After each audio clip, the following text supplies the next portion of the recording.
स्वागत है दोस्तों, मैं नरेश कुमार। आप देख रहे हैं अकाउंट एक्स गुरु, देश का चैनल, आपका अपना यूट्यूब चैनल, जहां हम बात करते हैं कंपनीज के अकाउंट्स एंड टैक्सेशन कार्यप्रणाली सिस्टम के बारे में बड़ी आसान भाषा में। तो चलिए शुरू करते हैं।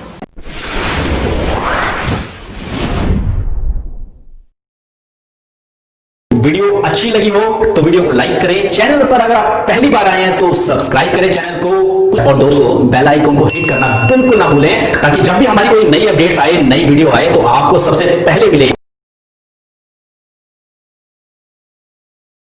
दोस्तों आज हम इस वीडियो में बात करेंगे कंपोजिट सप्लाई और मिक्स सप्लाई के बारे में। जीएसटी के अंदर बहुत बड़ी कंफ्यूजन है, कुछ लोग बहुत ज्यादा कंफ्यूज हैं कि ये मिक्स सप्लाई क्या होती है, ये कंपोजिट सप्लाई क्या होती है। देखिए बड़ी ही आसान भाषा में बताऊंगा, बड़ी ही सिंपल भाषा में बताऊंगा कि कंपोजिट सप्लाई किसे कहते हैं और मिक्स सप्लाई किसे कहते हैं। तो सबसे पहले हम बात करते हैं कंपोजिट सप्लाई की। कंपोजिट सप्लाई में होता क्या है कि ऐसे प्रोडक्ट जो मैंडेटरी हैं एक दूसरे के साथ सेल करने के लिए, मतलब आप उनको अलग अलग सेल नहीं कर सकते, ऐसे प्रोडक्ट को कंपोजिट सप्लाई के अंदर रखा जाता है।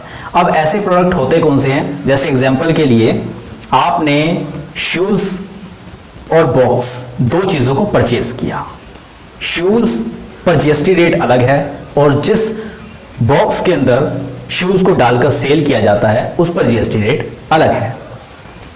अब ऐसे में हम शूज के बॉक्स को अलग से सेल नहीं कर सकते और शूज को अलग से सेल नहीं कर सकते। मतलब क्या है कि शूज को शूज के बॉक्स में डालकर ही आप शूज को सेल कर सकते हो एक अच्छे तरीके से, एक मतलब के ब्रांड बनाने के लिए एक अच्छे तरीके से पैकिंग कर से सेल कर सकते हो। अगर आप शूज के बॉक्स को खाली सेल करने निकलोगे तो वो सेल नहीं होगा। ऐसे ही विदाउट पैकिंग अगर आप शूज दोगे तो फिर शूज भी सेल नहीं होगा, लगेगा लोकल शूज है, मतलब एक अच्छे से पैकिंग नहीं है, ब्रांडिंग नहीं है उसकी कोई कुछ भी। तो ये कंपोजिट सप्लाई के अंदर आ जाता है, मतलब जो अलग अलग करके सेल ना किए जा सके, दोनों का एक दूसरे के साथ मतलब के सेल होना मैंडेटरी है एक दूसरे के साथ मिलकर। अब एग्जांपल के लिए जैसे आप मिठाई का डब्बा ले लीजिए। अब आप मिठाई सेल करते हो, अब बिना डब्बे के मिठाई आप सेल नहीं कर सकते, ठीक है, और बिना मिठाई के डब्बा सेल नहीं कर सकते। तो दोनों का एक साथ होना मैंडेटरी है और दोनों अलग अलग सेल होंगे भी नहीं, ठीक है। एक अच्छा ब्रांड बनाने के लिए पैकेजिंग मटेरियल बहुत ज़बरदस्त होता है ब्रांड को प्रमोट करने के लिए, तो बॉक्स में डालकर ही मिठाई सेल होगी, इसे हम कंपोजिट सप्लाई कहेंगे। अब आप और भी एग्जांपल ले सकते हो, जैसे बिस्किट है। बिस्किट जो ब्रांडेड बिस्किट हैं उनको एक मतलब के पैकेट के अंदर, एक बॉक्स के अंदर उनको डाला जाता है और फिर उसके साथ उसको सेल किया जाता है। दोनों को अलग अलग सेल नहीं कर सकते। ये नहीं कि बिस्किट के बॉक्स अलग सेल कर रहे हो, बिस्किट के पैकेट जो वेफर होते हैं उन्हें अलग सेल कर रहे हो, बिस्किट अलग सेल कर रहे हो, तो वो सेल नहीं होंगे, वो नॉन ब्रांडिंग टाइप का लगेगा। तो मतलब जो चीज़ें इकट्ठी सेल होती हो उनको हम कंपोजिट सप्लाई कहते हैं, उनको अलग अलग सेल कर ही नहीं सकते, ठीक है।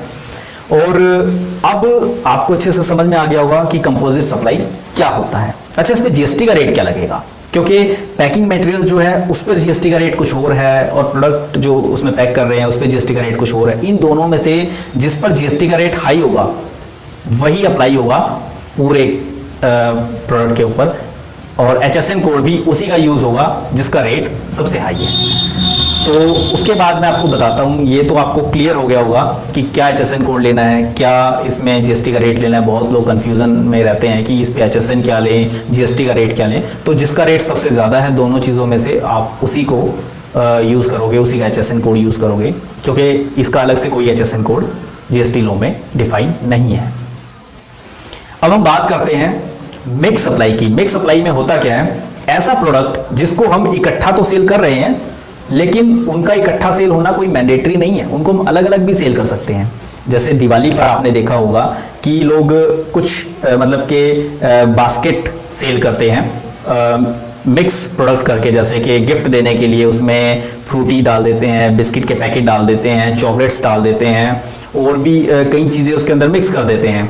तो ऐसे में नमकीन भी डाल देते हैं, ठीक है। तो ये मिक्स हो जाती हैं सारे प्रोडक्ट आपस में और उसको एक अच्छी सी पैकिंग बना करके उसको सेल करते हैं। तो ऐसे में कंफ्यूजन बनी रहती है कि इतने सारे प्रोडक्ट हैं, अलग अलग कैटेगरी के हैं, अलग अलग जीएसटी रेट के हैं, अलग अलग एचएसएन कोड के हैं।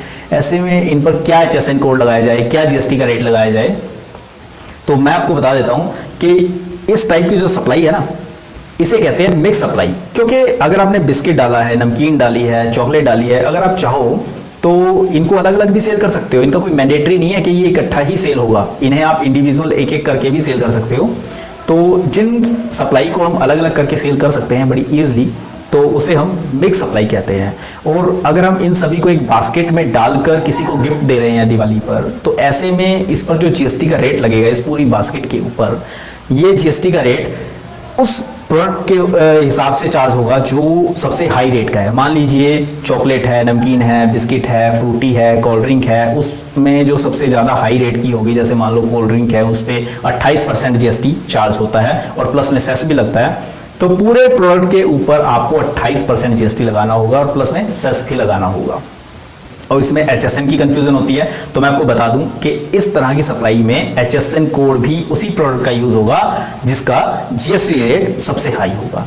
तो ये एक मतलब कि बहुत ही बढ़िया ब्रीफ और मैं कह सकते हो या डिटेल में कह सकते हो, ये एक छोटा सा इंट्रोडक्शन है जिससे आप कंपोजिट जीएसटी सप्लाई और मिक्स जीएसटी सप्लाई में डिफरेंस जान सकते हो बड़े ही आसान तरीके से, बड़े ही सिंपल तरीके से। उम्मीद है दोस्तों आपको वीडियो बहुत पसंद आई होगी और मुझे विश्वास है कि आपने वीडियो को लाइक, कमेंट और शेयर कर दिया होगा। जो नए दोस्त चैनल पहली बार आए हैं उन्होंने चैनल को सब्सक्राइब कर दिया होगा और बेल आइकन को प्रेस कर दिया होगा। इससे होगा क्या, जब भी हमारी कोई नई वीडियो आएगी तो आपके यूट्यूब ब्राउजर में वो वीडियो सबसे पहले देखने को मिलेगी। नेक्स्ट वीडियो में मिलते हैं बहुत जल्द एक नए टॉपिक के साथ। आपका अपने इस YouTube चैनल पर अपना कीमती समय देने के लिए आप सभी लोगों का तहे दिल से प्रेम पूर्वक बहुत बहुत धन्यवाद।